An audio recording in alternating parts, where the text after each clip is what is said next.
First वे channel देखते हुए सारे ही दर्शकों का स्वागत है जी। मैं थोड़ा अपना रिपोर्टर रिंकू गर्चा।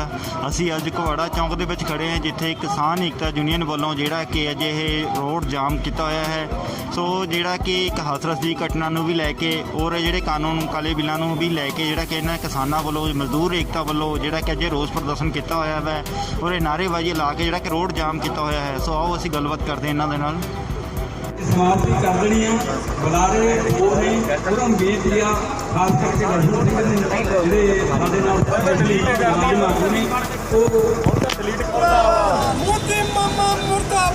मुर्दाबाद मुर्दाबाद किसाना मजदूरों में एकता जिंदाबाद जिंदाबाद जिंदाबाद किसाना मजदूरों में एकता जिंदाबाद जिंदाबाद जिंदाबाद खेती नाल संबंधित काले कानून वापस लो वापस लो वापस लो खेती नाल संबंधित काले कानून वापस लो वापस लो वापस लो हाथरस के दोषियों को फाहे लो फाहे लो फाहे लो मनीषा वाल्मीकि को इंसाफ दो मनीषा वाल्मीकि को इंसाफ दो मनीषा वाल्मीकि को वापस लो वापस लो मनीषा वाल्मीकि अमर रहे योगी का गुंडा राज मुर्दाबाद मुर्दाबाद मुर्दाबाद योगी का गुंडा राज मुर्दाबाद मुर्दाबाद मुर्दाबाद मुर्दाबाद अडानी बानी का मोदी यार मुर्दाबाद मुर्दाबाद मुर्दाबाद काले कानून वापस लो वापस लो वापस लो गुंडा राज मुर्दाबाद मुर्दाबाद मुर्दाबाद गुंडागर्दी नहीं चलेगी नहीं चलेगी नहीं चलेगी टक्कर बलात्कारियों में रखा जोगी मुर्दाबाद मुर्दाबाद मुर्दाबाद मैंने बलात्कारियों में रखा जोगी मुर्दाबाद मुर्दाबाद मुर्दाबाद आरएसएस जोगी का गुंडा राज मुर्दाबाद मुर्दाबाद मुर्दाबाद मनीषा वाल्मीकि को इंसाफ दो मैं जगतार सिंह चकोही जमहूरी किसान सभा ਜ਼ਿਲ੍ਹਾ ਸਕੱਤਰ तौर पर बोल रहा। ਅੱਜ ਦਾ ਜੋ ਇੱਥੇ ਘਰਾਓ ਕੀਤਾ ਜਾ ਰਿਹਾ ਟਰਾਂਸਪੋਰਟ ਦਾ ਸਮੁੱਚੀ ਚੱਕਾ ਜਾਮ ਕੀਤਾ ਜਾ ਰਿਹਾ, ਇਸ ਸੰਬੰਧ ਦੇ ਵਿੱਚ ਅੱਜ ਸਾਡੀ ਗਿਣਤੀ ਨਾਲੋਂ ਕਿਤੇ ਵੱਧ ਲੋਕ ਆਏ ਆ, ਆਸ ਨਾਲੋਂ ਵੱਧ, ਤੇ ਹੋਰ ਵੀ ਭਰੋਸਾ ਦੇ ਕੇ ਜਾਂਦੇ ਕਿ ਹਰ ਢੰਗ ਦੇ ਨਾਲ ਸਾਡੀ ਮਦਦ ਕਰਨਗੇ ਕਿਉਂਕਿ ਲੜਾਈ ਇਕੱਲੀ ਕਿਸਾਨਾਂ ਦੀ ਨਹੀਂ, ਇਹ ਸਮੁੱਚੇ ਸੁਸਾਇਟੀ ਦੀ ਲੜਾਈ ਆ, ਸਮੁੱਚੇ ਸਾਰੇ ਵਰਗਾਂ ਦੀ ਲੜਾਈ ਹੈ, ਚਾਹੇ ਕੋਈ ਛੋਟਾ ਜਾਂ ਵੱਡਾ, ਸਭ ਦੀ ਲੜਾਈ ਹੈ, ਹਰ ਜਾਤ ਦੀ ਲੜਾਈ ਹੈ, ਹਰ ਧਰਮ ਦੀ ਲੜਾਈ ਆ, ਇਨਸਾਫ ਦੀ ਲੜਾਈ ਆ। ਭਗਤ ਸਿੰਘ ਸਰਾਭਾ करतार सिंह सारे ये कहते आ शरफरोशी की तमन्ना अब हमारे दिल में है, देखना है जोर कितना बाजुए कातिल में है। ये तो बहुत छोटा है, मोदी का बहुत छोटा, इत्थे तो बड़िया बड़िया ਜਿਹੜੇ अंग्रेज जिन्हों ਦੇ ਰਾਜ ਦੇ ਵਿੱਚ ਸੂਰਜ ਦੀ ਛਿਪਦਾ ਉਹਨਾਂ ਨੂੰ ਇੱਥੋਂ ਜਾਣਾ ਪਿਆ ਔਰ ਸਾਡੇ ਯੋਧਿਆਂ ਨੇ ਉਹਨਾਂ ਨੂੰ ਵੀ ਭਜਾਇਆ। ਇੱਥੇ ਹੋਰ ਬਹੁਤ ਆਏ।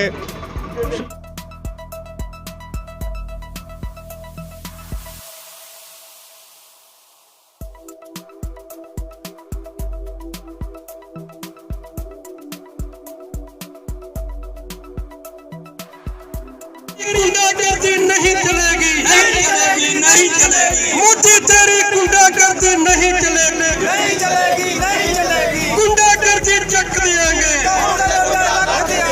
गुंडागर्दी चक देंगे नाल संबंधित कानून वापस लो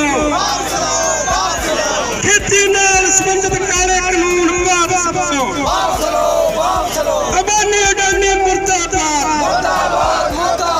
मोदी ने यार अबानी अडानी मुर्दाबाद मुर्दाबाद मुर्दाबाद मोदी ने यार अडानी अबानी मुर्दाबाद मुर्दाबाद मुर्दाबाद कारपोरेटों की सरकार मुर्दाबाद कारपोरेटों की सरकार मुर्दाबाद मुर्दाबाद मुर्दाबाद हाथरस की बानी मनीषा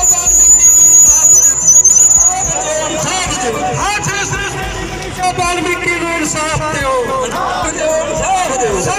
ट्रैफिक जाम है ये पंजाब ਦੀਆਂ 31 किसान जथेबंदियां ਵੱਲੋਂ है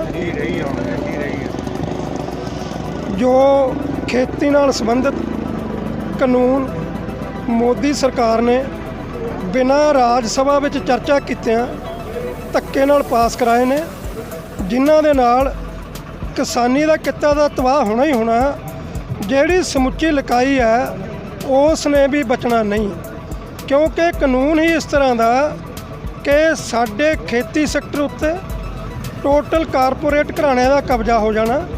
ਇਸ ਕਬਜ਼ੇ ਦੇ ਨਾਲ ਜੋ ਛੋਟੀ ਸਨਅਤ ਹੈ ਕੋਈ ਕੀੜੇ ਮਾਰ ਦਵਾਈਆਂ ਦੀ ਦੁਕਾਨ ਆ, ਸਪੇਅਰ ਪਾਰਟਸ ਦੀ ਦੁਕਾਨ ਆ, ਤੇ ਛੋਟੇ ਦੁਕਾਨਦਾਰ ਜੋ ਵੀ ਚੀਜ਼ਾਂ ਵੇਚਦੇ ਨੇ ਉਹ ਸਾਰੀਆਂ ਇੱਕ ਜਗ੍ਹਾ ਸਟੋਰ ਹੋਣ ਦੀ ਪ੍ਰੋਵੀਜ਼ਨ ਆ ਇਸ ਕਾਨੂੰਨ ਦੇ ਅੰਦਰ। ਕੋਈ ਰੇਟ ਨਹੀਂ ਰਹਿਣਗੇ ਮਨਮਰਜ਼ੀ ਦੇ ਰੇਟ ਇਹ ਕਾਰਪੋਰੇਟ ਘਰਾਣੇ ਆ ਜਿਹੜੇ ਲਾਉਣਗੇ। ਇੱਕ ਤਰ੍ਹਾਂ ਦੇ ਨਾਲ ਹਰ ਉਹ ਚੀਜ਼ ਜਿਹੜੀ ਆਮ ਜਨਤਾ ਦੇ ਰੋਜ਼ਾਨਾ ਵਰਤਣ ਦੇ ਵਿੱਚ ਆ ਉਹਨਾਂ ਦੀ ਪਹੁੰਚ ਤੋਂ ਬਾਹਰ ਹੋ ਜਾਏਗੀ। ਦੂਸਰਾ ਬਹੁਤ ਹੀ ਮੰਦਭਾਗੀ ਘਟਨਾ ਜੋ ਹਾਥਰਸ ਦੇ ਅੰਦਰ ਸਾਡੀ ਬੇਟੀ ਮਨੀਸ਼ਾ ਬਾਲਮੀਕੀ ਨਾਲ ਵਾਪਰੀ ਹੈ, ਉਹਨੂੰ ਇਨਸਾਫ ਦੇਣ ਦੀ ਜਗ੍ਹਾ ਯੂਪੀ ਦਾ ਮੁੱਖ ਮੰਤਰੀ ਯੋਗੀ ਆਦਿੱਤਿਆਨਾਥ ਉਹਨਾਂ ਲੋਕਾਂ ਤੇ ਮੁਕੱਦਮੇ ਦਰਜ ਕਰ ਰਿਹਾ ਜੋ ਉੱਥੇ ਇਨਸਾਫ ਮੰਗਣ ਦਾ ਯਤਨ ਕਰ ਰਹੇ ਨੇ ਤੇ ਉਹਨਾਂ ਠਾਕਰਾਂ ਨੂੰ ਸ਼ੈਲਟਰ ਦੇ ਰਿਹਾ ਜਿਨ੍ਹਾਂ ਨੇ ਉਸ ਬੇਟੀ ਦੇ ਨਾਲ ਅੱਤ ਦਾ ਮਾੜਾ ਜ਼ੁਲਮ ਦਾ ਕੀਤਾ। ਤੇ ਸਾਡੀ ਜੋ ਸਭਿਅਤਾ ਜਿਵੇਂ ਪੰਜਾਬ ਦਾ ਵਿਰਸਾ ਕਿ ਸਿੱਖ ਧਰਮ ਹਮੇਸ਼ਾ ਸਾਨੂੰ ਸਿੱਖਿਆ ਦਿੰਦਾ ਕਿ ਅਸੀਂ ਆਪਣੀ ਬੇਟੀ ਦੀ ਬਹੂ ਦੀ ਮਜਲੂਮ ਦੀ ਰਾਖੀ ਕਰਨੀ ਆ। ਉਸ ਸੱਭਿਆਚਾਰ ਨੂੰ ਵੀ ਜੋਗੀ ਦਾ ਜਿਹੜਾ ਗੁੰਡਾ ਰਾਜ ਆ ਉਹਨੂੰ ਕਲੰਕਿਤ ਕਰ ਰਿਹਾ। ਇਸ ਕਰਕੇ ਸਾਡੀ ਅੱਜ ਦੇ ਧਰਨੇ ਦੀ ਵੀ ਮੰਗ ਹੈ ਕਿ ਉਹਨਾਂ ਬਲਾਤਕਾਰੀਆਂ ਨੂੰ ਜਿਹੜੀਆਂ ਤਕੜੀਆਂ ਸਜ਼ਾਵਾਂ ਦਿੱਤੀਆਂ ਜਾਣੀਆਂ ਚਾਹੀਦੀਆਂ ਨੇ ਤੇ ਸਿਰਸੇ ਦੇ ਅੰਦਰ ਜਿਸ ਤਰ੍ਹਾਂ ਅੱਜ ਇੱਥੇ ਜਾਮ ਕੀਤਾ 30 ਕਿਸਾਨ ਜਥੇਬੰਦੀਆਂ ਦੇ ਸੱਦੇ ਦੇ ਉੱਤੇ ਇਹਨਾਂ ਕਾਨੂੰਨਾਂ ਨੂੰ ਰੱਦ ਕਰਾਉਣ ਦੀ ਖਾਤਰ ਉੱਥੋਂ ਦੀਆਂ 17 ਕਿਸਾਨ ਜਥੇਬੰਦੀਆਂ ਮੁਜ਼ਾਹਰਾ ਕਰ ਰਹੀਆਂ ਸਨ। ਦੁਸ਼ਯੰਤ ਚੌਟਾਲੇ ਦਾ ਘਿਰਾਓ ਕਰਨ ਜਾ ਰਹੀਆਂ ਸਨ। ਉਹਨਾਂ ਦੇ ਉੱਤੇ ਬੇਰਹਿਮੀ ਨਾਲ ਲਾਠੀਚਾਰਜ ਕੀਤਾ, ਕੇਸ ਬਣਾਏ ਨੇ, ਜੋਗਿੰਦਰ ਜਾਦਵ ਤੇ ਕੇਸ ਬਣਾਇਆ। ਕਸਬੇ ਦੇ ਦੁਕਾਨਦਾਰ ਵੀਰੋ ਅੱਜ ਦਾ ਜਿਹੜਾ ਪ੍ਰੋਟੈਸਟ ਕਰ ਰਹੇ ਆ, ਰੋਸ ਕਰ ਰਹੇ ਆ, ਇਹ ਤੁਸੀਂ ਸਾਰੇ ਜਾਣਦੇ ਹੋ, ਅਖਬਾਰਾਂ 'ਚ ਵੀ ਪੜ੍ਹਿਆ ਹੋਊਗਾ, ਟੈਲੀਵਿਜ਼ਨਾਂ 'ਚ ਵੀ ਆ ਗਿਆ, ਜੋ ਕਿ ਪਿਛਲੇ ਕਾਫੀ ਸਮੇਂ ਤੋਂ ਕਿਸਾਨਾਂ ਦਾ ਸੰਘਰਸ਼ ਚੱਲ ਰਿਹਾ। ਮੋਦੀ ਸਰਕਾਰ ਨੇ ਜੋ ਕਾਲੇ ਕਾਨੂੰਨ ਖੇਤੀਬਾੜੀ ਸੰਬੰਧੀ ਬਣਾਇਆ ਉਹਨਾਂ ਦੇ ਵਿਰੋਧ 'ਚ ਪਿਛਲੇ ਦਿਨੀ ਮਨੀਸ਼ਾ ਬਾਲਮੀਕੀ ਦੇ ਜੋ ਰੇਪ ਕਾਂਡ ਹੋਇਆ ਉਹਦੇ ਰੋਸ ਵਜੋਂ 30 ਕਿਸਾਨ ਜਥੇਬੰਦੀਆਂ ਵੱਲੋਂ ਜੋ ਪੰਜਾਬ ਭਰ ਵਿੱਚ ਪਿਛਲੇ ਦਿਨੀ ਸੰਘਰਸ਼ ਚੱਲਦਾ ਵੱਖ-ਵੱਖ ਜਿਹੜਾ ਅੱਜ ਦਾ ਇਹ ਸਾਰੇ ਪੰਜਾਬ ਵਿੱਚ ਵਾਧੂ ਥਾਵਾਂ ਤੇ ਰੋਡ ਜਾਮ ਕਰਨ ਦਾ 2 ਘੰਟੇ ਦਾ ਸੱਦਾ ਦਿੱਤਾ ਸੀ 12 ਵਜੇ ਤੋਂ ਲੈ ਕੇ 2 ਵਜੇ ਤੱਕ। ਉਹਦੇ ਸੰਬੰਧ 'ਚ ਅਸੀਂ ਆਪਣਾ ਰੋਸ ਪ੍ਰਗਟ ਕਰਨ ਆਏ ਹਾਂ ਤੇ ਮੋਦੀ ਸਰਕਾਰ ਨੂੰ ਇਹ ਦੱਸਣਾ ਚਾਹੁੰਦੇ ਹਾਂ ਵੀ ਤੇਰਾ ਜਿਹੜਾ ਚੈਲੰਜ ਕੀਤਾ ਤੂੰ ਕਿਸਾਨਾਂ ਲਈ ਉਹ ਅਸੀਂ ਕਬੂਲ ਕਰਦੇ ਹਾਂ ਤੇ ਮਰਦੇ ਦਮ ਤੱਕ ਲੜਦੇ ਰਹਾਂਗੇ ਪਰ ਆਪਣੀਆਂ ਜ਼ਮੀਨਾਂ ਤੇ ਅਵਾਨੀ ਅਡਾਨੀ ਨੂੰ ਕਬਜ਼ਾ ਨਹੀਂ ਕਰਨਾ। ਕਿਸਾਨ ਮਜ਼ਦੂਰ ਏਕਤਾ ਦਾ ਸਬੂਤ ਦਿੰਦੇ ਹੋਏ ਵੱਖ-ਵੱਖ ਨਗਰਾਂ ਤੋਂ ਕਿਰਤੀ ਕਿਸਾਨ ਅਤੇ ਕਾਮੇ ਆ ਕੇ ਉਸ ਜ਼ਾਲਮ ਤੇ ਬੁੱਚੜ ਸਰਕਾਰ ਨੂੰ ਦੱਸਣ ਵਾਸਤੇ ਕੁਹਾੜਾ ਚੌਕ ਦੇ ਵਿੱਚ ਜੋ ਜਥੇਬੰਦੀਆਂ ਵੱਲੋਂ 2 ਘੰਟੇ ਦਾ ਬੰਦ ਦੀ ਕਾਲ ਦਿੱਤੀ ਸੀ ਉਹਨੂੰ ਸਫਲ ਬਣਾਉਂਦੇ ਹੋਏ ਇਕੱਤਰ ਹੋਏ ਆ। ਮੋਦੀ ਨੂੰ ਦੱਸ ਦੇਣਾ ਚਾਹੁੰਦੇ ਆ ਜਿਹੜੀ ਤੇਰੇ ਕੋਲ ਆਰਐਸਐਸ ਦੀ ਗੁੰਡਿਆਂ ਦੀ ਟੀਮ ਇਕੱਠੀ ਕਰਕੇ ਪੰਜਾਬ ਵੱਲ ਨੂੰ ਮੂੰਹ ਕਰ ਰਿਹਾ, ਇਹ ਅਣਖੀ ਤੇ ਗੈਰਤਮੰਦ ਲੋਕ ਨੇ।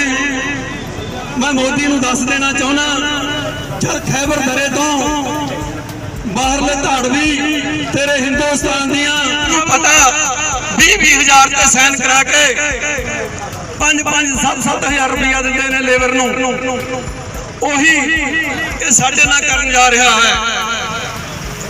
ਥੋੜੇ ਦਿਨ ਪਹਿਲਾਂ ਸਾਨੂੰ ਲਾਲਚ ਦਿੱਤਾ ਸੀ ਸਾਡੇ ਬੱਚਿਆਂ ਨੂੰ ਜੀਓ ਦਾ ਸਿਮ ਫਰੀ।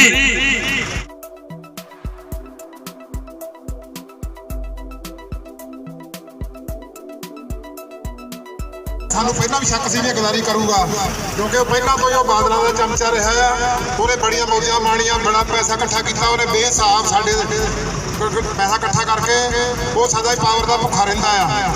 ਉਹ ਹੁਣ ਵੀ ਗਦਾਰੀ ਉਹਨੇ ਮੋਦੀ ਦੇ ਬਾਦਲਾਂ ਦੇ ਕਹੇ ਤੇ ਕੀਤੀ ਆ, ਉਹਨੂੰ ਛੇਕ ਦਿੱਤਾ ਗਿਆ ਆ। ਜਿਹੜਾ ਵੀ ਲੀਡਰ ਗਦਾਰੀ ਕਰੂਗਾ ਉਹਦੇ ਨਾਲ ਕੋਈ ਢਿੱਲ ਨਹੀਂ ਕੀਤੀ ਜਾਊਗੀ, ਕੋਈ ਵੀ ਹੋਵੇ ਬੇਸ਼ੱਕ ਦੀ, ਕਿਉਂਕਿ ਸੰਗਤ ਜਿਹੜੀ ਆ ਜ਼ੋਰ ਲੱਗਾ ਪਿਆ ਸੰਗਤ ਦਾ, ਲੋਕਾਂ ਦਾ। ਲੋਕ ਨਹੀਂ ਬਰਦਾਸ਼ਤ ਕਰਨਗੇ ਗਦਾਰ ਬੰਦੇ ਨੂੰ, ਕੋਈ ਬੇਸ਼ੱਕ ਮੈਂ ਵੀ ਹੋਵਾਂ, ਮੈਂ ਕਹਿੰਦਾ ਉਹਨੂੰ ਢਾਹ ਕੇ ਜੁੱਤੀਆਂ ਮਾਰਾਂਗੇ ਅਸੀਂ ਇੱਥੇ, ਜਿਹੜਾ ਵੀ ਗਦਾਰੀ ਕਰੂਗਾ। ਇੱਕ ਤਰ੍ਹਾਂ ਦੀ ਯੂਨੀਅਨ ਹੋਵੇ ਤੁਹਾਡੀ, ਤੁਹਾਨੂੰ ਕੋਈ ਬੁਲਾ ਨਹੀਂ ਸਕਦਾ। ਕੀ ਪੁਲਿਸ ਵਾਲੇ ਜ਼ੋਰ ਤਾਂ ਤੁਹਾਨੂੰ ਕੋਈ ਆਪ ਸਹੀ ਰਹੋ, ਪਹਿਲਾਂ ਤੁਹਾਨੂੰ ਆਪ ਸਹੀ ਹੋਣਾ ਪੈਣਾ। ਬਾਕੀ ਸਾਨੂੰ ਸਹੀ ਹੁੰਦਿਆਂ ਨੂੰ ਵੀ ਮਤਲਬ ਜਿਹੜਾ ਬੰਦਾ ਸ਼ਰੀਫ ਇਨਸਾਨ ਹੈ ਅੱਜ ਕੱਲ੍ਹ ਦੇ ਜ਼ਮਾਨੇ 'ਚ, ਉੱਤੇ ਪਰਚਾ ਹੁੰਦਾ ਹੈ। ਜਿਹੜਾ ਲੁੱਚਾ ਆ ਸਾਡੇ ਚਿੱਟਾ ਵਿਕਦਾ ਚੌਂਕ ਤੇ ਸ਼ਰੇਆਮ। ਅਸੀਂ ਜ਼ੋਰ ਲਾ ਰਹੇ 2 ਸਾਲ ਹੋ ਗਏ, ਸੰਘਰਸ਼ ਕਮੇਟੀ ਬਣਾਈ, ਪੁਲਿਸ ਨੂੰ ਹੰਭ ਲਿਆ ਸੀ, DGP ਤੱਕ ਜਾਏ ਆ, ਕਿਸੇ ਨੇ ਸਾਡੀ ਬਾਤ ਨਹੀਂ ਪੁੱਛੀ, ਕਿਉਂਕਿ ਰਲ ਕੇ ਚੱਲਦਾ। ਸਾਨੂੰ STF ਦੇ ਬੰਦਿਆਂ ਨੇ ਦੱਸਿਆ, ਅਫਸਰਾਂ ਨੇ, ਉਹ ਕਹਿੰਦੇ ਯਾਰ ਥਾਣਾ ਹੀ ਰਲਿਆ ਹੋਇਆ, ਕੀ ਕਰੀਏ ਅਸੀਂ। ਉਹ ਕਹਿੰਦੇ ਪਹਿਲੇ ਇਤਲਾਹ ਦੇ ਦਿੰਦੇ ਆ। ਇਸ ਤਰੀਕ ਨੂੰ 30 ਕਿਸਾਨ ਜਥੇਬੰਦੀਆਂ ਦਾ ਸੱਦਾ ਵੀ ਦੁਸਹਿਰਾ ਅਸੀਂ ਮਨਾਉਣਾ। ਕਿਵੇਂ ਮਨਾਉਣਾ? ਪਿੰਡ ਫੂਕਣੇ ਆ। ਮੈਂ ਇੱਕ ਨਾਰਾ ਲਵਾਉਂਗਾ, ਇੱਕ ਸਿਰਫ ਦੁਸਹਿਰਾ ਅਸੀਂ ਮਨਾਵਾਂਗੇ, ਮੋਦੀ ਬੰਦ ਅਡਾਨੀ ਨੂੰ ਜਲਾਵਾਂਗੇ। ਦੁਸਹਿਰਾ ਅਸੀਂ ਮਨਾਵਾਂਗੇ, ਮੋਦੀ ਬੰਦ ਅਡਾਨੀ ਦੇ ਪੁਤਲੇ ਨੂੰ ਜਲਾਵਾਂਗੇ। 24 ਤਰੀਕ ਸਾਰਿਆਂ ਦੇ ਪੁਤਲੇ ਫੂਕਣੇ ਆਪਣੇ ਪਿੰਡ ਨਾਲ ਚਲਾਵਾਂਗੇ। ਯੂਨੀਅਨ ਜ਼ਿਲ੍ਹਾ ਲੁਧਿਆਣਾ ਵੱਲੋਂ ਜਿਹੜਾ 30 ਕਿਸਾਨ ਜਥੇਬੰਦੀਆਂ ਨੇ ਜੋ ਪ੍ਰੋਗਰਾਮ ਦਿੱਤਾ ਹੈ, ਉਹਦੇ ਸੰਬੰਧ ਵਿੱਚ ਅਸੀਂ 2 ਘੰਟੇ ਜਾਮ ਲਾਉਣ ਲਈ ਘੋੜਾ ਚੌਂਕ ਦੇ ਵਿੱਚ ਇਕੱਠੇ ਹੋਏ ਹਾਂ ਸਾਰੇ। ਜੋ ਮੋਦੀ ਨੇ ਨਜਾਇਜ਼ ਗਲਤ ਮਤਲਬ ਧੱਕੇ ਦੇ ਨਾਲ ਔਰ ਕਿਸੇ ਜਥੇਬੰਦੀ ਕਿਸੇ ਕਿਸਾਨ ਜਥੇਬੰਦੀ ਦਾ ਸਲਾਹ ਨਹੀਂ ਕੀਤੀ, ਸਾਰਾ ਉਹ ਤੋਂ ਬਿਨਾਂ ਕਰਕੇ ਧੱਕੇ ਦੇ ਨਾਲ ਔਰ ਕਰੋਨਾ ਦਾ ਆਰਡ ਲੈ ਕੇ ਜੋ ਉਹਨੇ ਕਾਲੇ ਕਾਨੂੰਨ ਪਾਸ ਕੀਤੇ ਆ, ਅਸੀਂ ਉਹਦਾ ਪੁਰਜ਼ੋਰ ਵਿਰੋਧ ਕਰਦੇ ਹਾਂ। ਨੰਬਰਦਾਰਾ ਯੂਨੀਅਨ ਪੂਰੀ ਮੋਢੇ ਨਾਲ ਮੋਢੇ ਲਾ ਕੇ 30 ਕਿਸਾਨ ਜਥੇਬੰਦੀਆਂ ਦੇ ਨਾਲ ਖੜੀ ਆ। ਅਸੀਂ ਕਿਸੇ ਕੀਮਤ ਦੇ ਉੱਤੇ ਪਿੱਛੇ ਨਹੀਂ ਹਟਾਂਗੇ, ਜਿੰਨਾ ਚਿਰ ਇਹ ਸਾਰੇ ਕਾਲੇ ਕਾਨੂੰਨ ਵਾਪਸ ਨਹੀਂ ਲੈਂਦਾ ਇਹ ਮੋਦੀ, ਉਹਨਾਂ ਚਿਰ ਇਹ ਜਥੇਬੰਦੀਆਂ ਬਿਲਕੁਲ ਪਿੱਛੇ ਨਹੀਂ, 1 ਇੰਚ ਵੀ ਪਿੱਛੇ ਨਹੀਂ ਹਟਾਂਗੇ। ਅਸੀਂ ਡਟ ਕੇ ਖੜੇ ਹਾਂ ਔਰ ਇਹ ਘੋਲ ਜਿਹੜਾ ਹੈਗਾ ਇਹ ਤੋਂ ਹੋਰ ਤਿੱਖਾ ਕੀਤਾ ਜਾਊਗਾ, ਜਿੰਨਾ ਵੀ ਜ਼ੋਰ ਸੰਗਤ ਲਾਊਗੀ, ਕਿਉਂਕਿ ਅਸੀਂ ਪਿੱਛੇ ਹਟਣ ਵਾਲੇ ਹੈ ਨਹੀਂ ਗਏ। ਇਹ ਮੋਦੀ ਨੂੰ ਭੁਲੇਖਾ ਆ। ਪੰਜਾਬ ਨੇ ਅੱਗੇ ਵੀ ਹਰੇਕ ਕੰਮ 'ਚ ਆਜ਼ਾਦੀ ਦੀ ਲੜਾਈ ਵਿੱਚ ਵੀ ਪੰਜਾਬ ਨੇ ਮੋਹਰੇ ਹੋ ਕੇ ਲੜੀ ਹੈ ਜੰਗ, ਔਰ ਜੇ 103 ਬੰਦੇ ਫਾਂਸੀ ਲੱਗੇ ਆ, ਉਹ 'ਚੋਂ 85 ਬੰਦੇ ਪੰਜਾਬ ਦੇ ਸੀਗੇ। ਇਸ ਕਰਕੇ ਮੋਦੀ ਭੁੱਲ ਜਾਵੇ ਕਿ ਮੈਂ ਇੱਥੇ ਕਾਲੇ ਕਾਨੂੰਨ ਲਾਗੂ ਕਰ ਦੂੰਗਾ। ਬਿਲਕੁਲ ਪੰਜਾਬ ਦੇ ਵਿੱਚ ਕਾਲੇ ਕਾਨੂੰਨ ਲਾਗੂ ਨਹੀਂ ਹੋਣ ਦੇਵਾਂਗੇ, ਇਹਨੂੰ ਵਾਪਸ ਕਰਾਉਣ ਤੱਕ ਅਸੀਂ ਦਮ ਨਹੀਂ ਦੇਵਾਂਗੇ। ਔਰ ਜੋ ਧੱਕਾ ਇਹ ਹੋ ਰਿਹਾ ਪਹਿਲਾਂ ਅਜੇ ਤਾਂ ਲੰਘ कि जो पंजाब की 30 फार्मर ऑर्गेनाइजेशन सड़कों पे है, रेलों पे है, रेलों के ट्रैक पे है, उनको अपील करेंगे कि तुरंत इन ऑर्गेनाइजेशन की मीटिंग कॉल की जाए, उसके ऊपर चर्चा की जाए। जो किसान ऑर्गेनाइजेशन डिमांड कर रही हैं उनकी सुनी जाए और इसका सार्थक जो डिसीजन है वो लिया जाए। वरना अगर किसी भी तरह का अवेसलापन कोई दिखाया गया तो आने वाले समय में संघर्ष और तेज होगा। उसकी रूपरेखा क्या होगी? उसकी रूपरेखा ये होगी कि अंबानी, अडानी या कोई भी और कारपोरेट कंपनी पंजाब में ज़मीन खरीदने की कोशिश करेगी, अपने सैलो बनाने का जतन करेगी, अपने माल बनाने का जतन करेंगी। उसके ऊपर कब्जा करने के लिए, कब्जा रोकने के लिए, कब्जा ना दें उसके रोकने के लिए हम आखिरी दम तक लड़ेंगे। एक भी इनका माल, एक भी पेट्रोल पंप, 1 इंच भी ज़मीन हम नहीं बिकने देंगे। लोगों को मोटिवेट करेंगे, लोगों को समझाएंगे कि अगर आप लालचवश कोई भी 1 इंच भी ज़मीन देने की कोशिश करेंगे तो ये कंपनियां ऐसी हैं, इन कानूनों की जो टर्म्स ऑफ रेफरेंस हैं वो ऐसी हैं कि आपकी ज़मीन आपके हाथ से निकल जाएगी। एक मद है, एक क्लाज है इन कानूनों में कि जो भी कंपनी किसान से लीज के ऊपर या कॉन्ट्रैक्ट लेबर के ऊपर एग्रीमेंट करेगी, आर्गूमेंट करेगी, वो कंपनी ज़मीन के ऊपर लोन ले सकती है। जो ज़मीन कारपोरेट घराने ने लीज पे ली, वो लीज कभी भी ख़त्म कर सकती है। और उसके ऊपर जो कर्ज बैंक से लिया गया है वो किसान वापस करेगा। कंपनी तो भाग जाएगी, कोई पता नहीं कहाँ रहेगी कहाँ नहीं, ना किसान के पास ज़मीन रहेगी, उल्टा उनके ऊपर लोन चढ़ जाएगा।